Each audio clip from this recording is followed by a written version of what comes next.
Here's the nature of our sport. You want to be further ahead than you always are. You want to be winning straight away. You always do.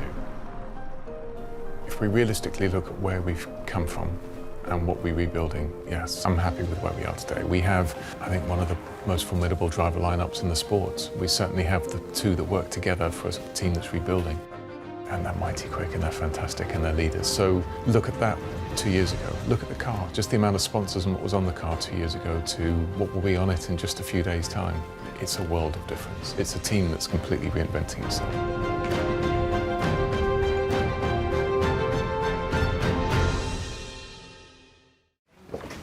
Good morning, James. Good morning. Come on, Chris. Thank you very much. So first and foremost, the office we're standing in now, and this is a true honour to me, this is Frank's old office. So this whole area on top was where Frank spent his life, really, and lived here as a result of it. So this was his office, then going down there, this was actually part of his quarters.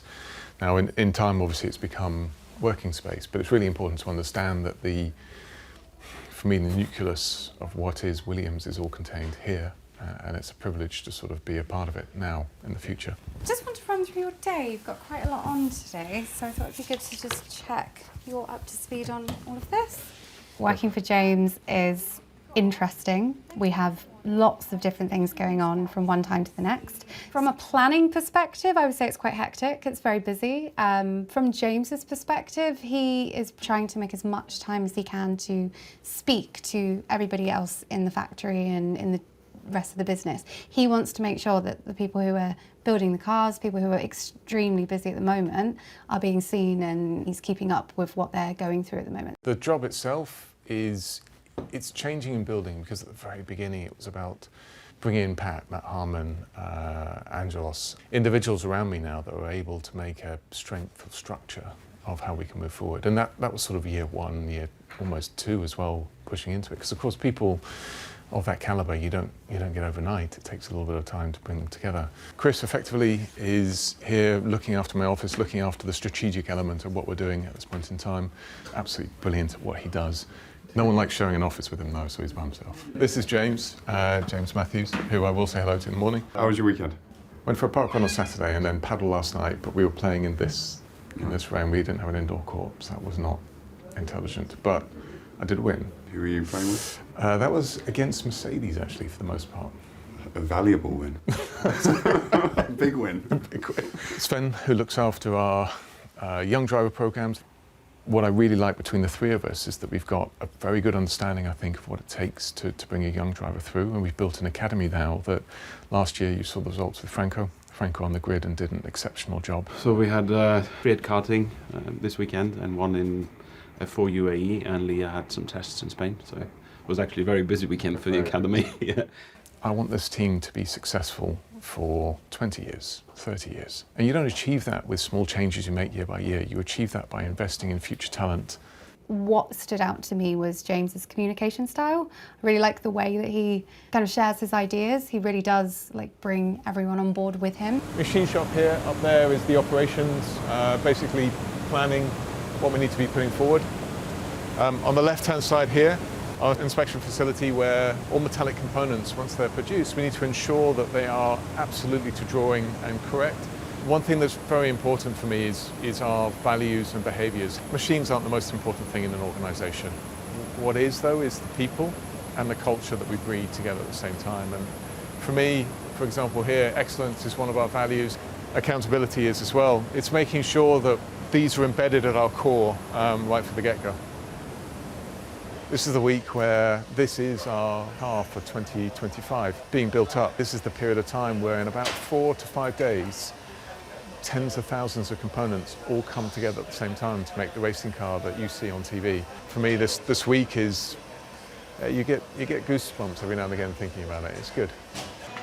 How's everything building up? Good. We've had quite a productive weekend, really. Obviously, chassis got to us on Friday night in a good place. As you can see, we've got front suspension together. It's all gone together really well. When it becomes real for me, as I say, is in Silverstone, when you hear the car fire up and you watch it drive out, that's when it becomes real. Hi, Ed. I've got a roadmap from Richard, and I think it's going to be a really interesting Good. position and some really interesting analysis that we're going to do. Lizzie is a very strong, experienced performance engineer that was with us trackside last year. The department Lizzie's working in did not exist 3 months ago. So this is really building this up correctly from the right scratch. We have to build up simulation technology, and we have to build up the department that uses it, and then you're going to find issues that crop up as a result of it. And it's not that we weren't using simulation before, but it wasn't really a sufficient level to drive what we are doing as an organisation. So I may have mistimed this altogether here, where we have a huge school of people. So we do have STEM in here at the same time. So if I pass through the back of it, it should all be fine. So this is the Experience Centre, where we have students coming to do STEM courses with us. But that's not the bit I was going to show you. It's just through here where it says no photography or film, which will breach through that regulation straight away. And no, we won't, because it's locked. I love innovation. I love being at the leading edge of it. So for me, they're iconic. I want to make sure that we respect this name and get back to that winning way. Let me see if I can get through this door. Thank you for that. How are you all doing? You okay? Jim I've actually known for many, many years because we used to kart against each other. I still have photos when we were both younger. Can we just say who won that day, James? You won that day. Yeah. But this place here, what I really love about it is this team has heritage beyond nearly every single individual on the grid. Say Ferrari, it's ahead of. And you're here as a part of that heritage right now, and you can smell it, you can live it, you can breathe it, and Jim knows all the details. We're very, very lucky to have an amazing team of experienced technicians that can keep these cars running, and obviously their talents, their abilities enable them to work over a span of cars of almost 50 years. So the team in here are an incredible group that can work on all of those cars on, like we say, nearly a 50-year span. I mean, the vision for here is quite straightforward. This is iconic because it has the pedigree behind it. Our role, our responsibility is to bring this team back into a place where it can be winning and is winning again races and championships. We were obviously just across in the Heritage Centre. We're now making our way back towards the main headquarters. Just here on the left-hand side, the name gives it away on the shoulder here. But this is our wind tunnel. So modern-day Formula One development, but actually most areas. You'll use a mixture of something called CFD, computational fluid dynamics, and a real physical wind tunnel. So a fan spinning with, in the case of ourselves, a 60% model sat in there. And that model will be continuously evolving every single day. Every time you're spinning up the fan, you're effectively evolving the model, and that becomes what the car is in a few weeks' time after that. Oh, back in the warm. It is so cold out there. You get your step count in with me. Lovely, it's lunchtime.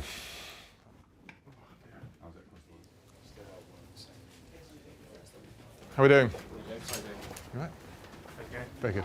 If I had to describe this office, it's sort of the engine that will run the operations that we're doing around the world. When we go to a track, we need to be doing several things. We need a race team that's organised, a set of mechanics, logistics that have to be absolutely on point. So 50 to 80 people and tons of equipment that has to be in Silverstone, has to be in Bahrain. Everything's set up and on point, so nothing is delayed in our process as a result of it. And that's what Otis effectively is his job, is to hit the drum at the right rate to make sure all happens. Did I call it Otis? You did, yeah. Okay, fine. Yeah. Good question, actually, Dave. It's an easy one. His surname's Redding. When I started in this sport 30 odd years ago, everybody had a nickname, and mine was quite easy because Otis Redding. There were a lot worse nicknames at the time, so I was quite happy with Otis. Nicknames, I think, are a good thing. They're sort of a sign of a representation of who you are within it. But the other one is we have far too many Jameses and Daves. So if we kept going Dave the whole time, you get lost. So Otis. So we're just going to go through the MC members one by one. It's Peter Kenyon, who's joining us remotely at the moment. Peter looks after all of our commercial elements of things, commercial marketing, communications, etc. That meeting is referred to as the MC meeting. They do it every week. Management committee, it stands for. Is this your Manchester United, so to speak? You're the team Oh, is PK still there? I thought if you're going to do it, you should have said you're Manchester City. But anyway, Is that how you see it? I mean, you've got the I see it. team together. I see it that there is no team on the grid anymore that can operate with one or two individuals controlling what happens. You need a team of individuals that are experts in their area, all pulling together as one function, which is what you see in front of you. So absolutely. If you're coming back to the front, it's a team of individuals. They will go through strategic ideas, planning, operations. They'll use it as a decision-making forum, essentially, and they meet on a weekly basis, so they're covering sort of live topics.